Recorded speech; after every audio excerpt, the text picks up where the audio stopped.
But we refuse to believe that Martin comes back.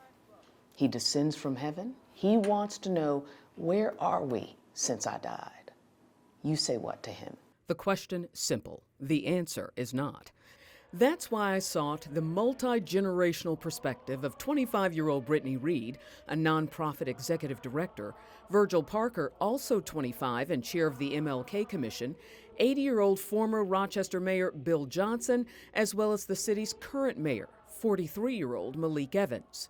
The mainstreaming of racism and anti-Semitism has been absolutely astonishing. I think in the last couple of years, I think there's more that people are more bold. They're more. I think it was covert before. I think people are more overt. And the root of that racism, says Bill Johnson, is misplaced blame. That's why you got so many poor white people walking around with guns talking about anarchy.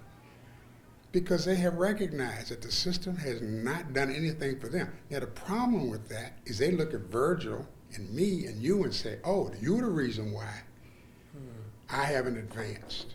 Johnson says the issue instead is the huge concentration of wealth in the hands of a few, an issue Dr. King recognized in 1968. At the time of his death, Martin Luther King was broadening his perspective and beyond civil rights for blacks and beginning to focus on the fact that the country was full of poor people, poor blacks, poor whites, poor Latinos. Poverty is a challenge that we still deal with, particularly in Rochester. When you look at Rochester, with us having five of the poorest zip codes in New York State. Ours is a city where nearly half of its children live in poverty, a quarter read at grade level, and just 1/5 are proficient in math. I think it starts with talking to the young people. He should know, as 25-year-old college-educated native Rochesterians, he and Brittany both lead their prospective organizations.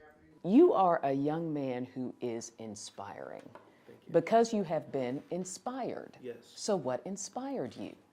The Mayor Bill Johnsons, the Simeon Bannisters, the Vernon Jordans, the Dr. Kings, people who have dedicated their life to finding the need to address structural inequalities. There are young people that are ready to be activated, and I think that we even saw that over like COVID and during the pandemic with all the young people that came out, even in this city and across the world, to protest.